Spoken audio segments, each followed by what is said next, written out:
A asma afeta quase 20 milhões de brasileiros e mata, em média, 3 deles todos os dias. Os dados são da Iniciativa Global contra a Asma.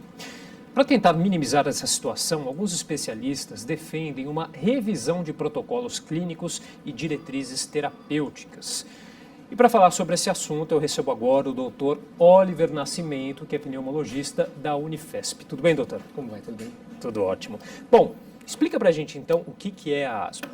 A asma é uma doença que acomete os pulmões e os brônquios, causada por uma inflamação. Então a pessoa tem uma inflamação, geralmente associada a fatores genéticos, e essa inflamação faz com que o brônquio obstrua e dificulte a passagem de ar, gerando então os sintomas da asma. É possível adquirir também a doença ou são só fatores genéticos? Então é uma doença que a grande maioria das vezes começa na infância, né, se manifesta na infância, depois dos 2, 3 anos de idade, permanece durante a adolescência, mas tem algumas formas de asma que podem iniciar nos adultos ou nos idosos, né, mas os sintomas também são bem semelhantes. Quais são esses sintomas, doutor? Os sintomas principais são tosse, chiado e falta de ar. Então, a asma, quando ela está controlada, os pacientes ficam, na maioria das vezes, sem sintomas. Quando as pessoas se expõem a fatores como, por exemplo, fumaça de cigarro, ou frio, poeira, né, poeira domiciliar, de limpeza, aí desencadeiam as crises de asma. E as crises são caracterizadas, então, pelo chiado, que é o sintoma mais frequente, e falta de ar.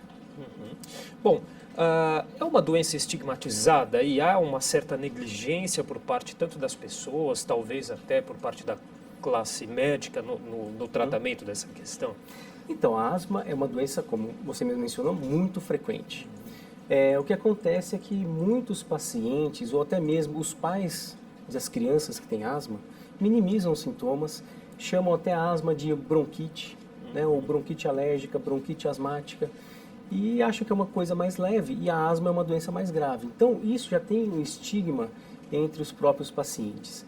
E muitas vezes, os sintomas de tosse, chiado e falta de ar acomete outras doenças também, e às vezes dificulta o diagnóstico dos médicos. Então, os sintomas podem ser semelhantes e por isso os médicos às vezes têm uma dificuldade de realizar o diagnóstico, mas o diagnóstico é muito simples. Bom, doutor, então, e por que o assunto vem à tona de novo com essa questão de alguns especialistas aí que defendem uma revisão desses protocolos clínicos e diretrizes terapêuticas? Explica pra gente um pouquinho o que é isso e por que se estão querendo revisar isso. Tá certo. Então, a asma, uma característica, ela responde muito bem ao tratamento. O que acontece é que a maioria dos tratamentos para asma é por medicações inalatórias, por bombinhas. E esse é um grande estigma que os pacientes também têm. Medo de usar bombinha, os pais têm medo de dar bombinha para as crianças, que são as medicações inalatórias, que são medicações altamente seguras. E por que há esse medo? Porque logo no início, quando foram desenvolvidas as medicações inalatórias, a dose que se usava era muito alta, tinha alguns efeitos colaterais, e que isso dava, por exemplo, taquicardia, né, tremores, e que são sintomas, que são fatores que estão associados ao uso da medicação. Quer dizer, a bombinha hoje em dia ela ainda é usada e é eficaz? Muito eficaz, é o principal tratamento da asma. Então, para usar as medicações por bombinha, a gente usa uma medicação que é a base de corticoide inalatório, então é um anti-inflamatório, e um broncodilatador, né? Então a pessoa usa 2 vezes ao dia, ou até mesmo 1 vez ao dia, que são as medicações mais modernas. O que acontece é que alguns pacientes não respondem somente a essas medicações. E aí vem o protocolo de clínico de diretrizes terapêuticas, né, que normatiza o tratamento para o SUS no nosso país.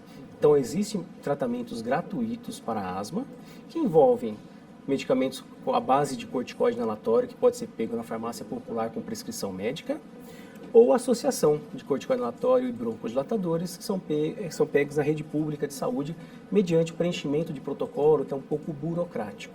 Né? Porém, uma parte dos pacientes não respondem somente a essas medicações, tem uma forma mais grave de asma, e aí que infelizmente não tem cobertura para tratamento, com, por exemplo, um outro broncodilatador ou medicações chamadas também imunobiológicas. Então, que infelizmente ainda não estão cobertos. Seriam outros tipos de medicamentos.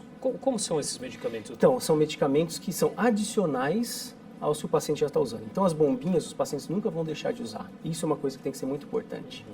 E se a pessoa, os pacientes, não conseguem um controle adequado da sua doença com as medicações inalatórias, pode ser adicionado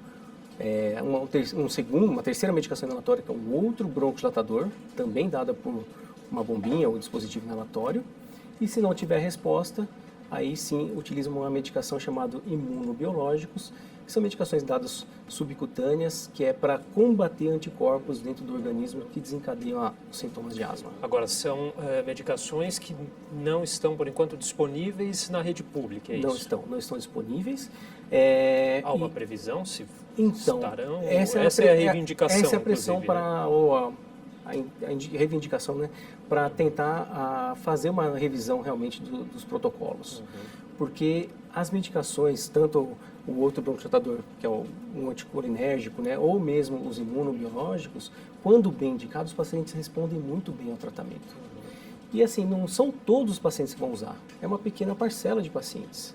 Então são aqueles que têm uma forma mais grave da asma. Seria aí mais uma questão mercadológica a ser trabalhada aí, por isso a dificuldade talvez de se implementar no sistema? Sim, é que são medicações de alto custo, tem um custo maior do que as outras. Então a Conitec, que é a comissão que avalia novas tecnologias e terapêuticas, né, para serem incorporadas ao SUS, faz uma avaliação técnica e também de custos. E tem pessoas capacitadas para avaliar se a medicação é chamado como não é custo efetiva, quer dizer, não tem benefício adicionar ao tratamento, eles acabam não padronizando. Só que as medicações que nós estamos falando são medicações que já têm muitas publicações mostrando que traz benefício realmente para os pacientes. Doutor, dá para se prevenir essas crises mais graves aí de asma e a pessoa que sofre com essa doença tem restrições? Quais restrições? Então, a asma é uma doença que, tratada adequadamente, não incapacita o paciente para nada. Tem uma vida totalmente normal. Então, o importante, inicialmente, para prevenir as crises e ter o controle da asma é usar a medicação adequada. Então, muitas pessoas acabam usando a medicação inalatória, a bombinha, tem o controle da asma e falam assim, eu estou bem, vou parar de usar a medicação. E não é assim. Então, a asma é como qualquer outra doença crônica, diabetes, pressão alta, que tem que usar a medicação contínua, até a ordem do médico reduzir ou suspender de acordo com o tratamento do paciente. Então, primeira coisa, usar a medicação adequada. Segundo, afastar de fatores que eles sabem que dá alergia para ele. Então, poeiras, fumaça de cigarro, né? Exposição muito ao frio. Então, sabendo os fatores que desencadeiam as crises, se afastar desses fatores.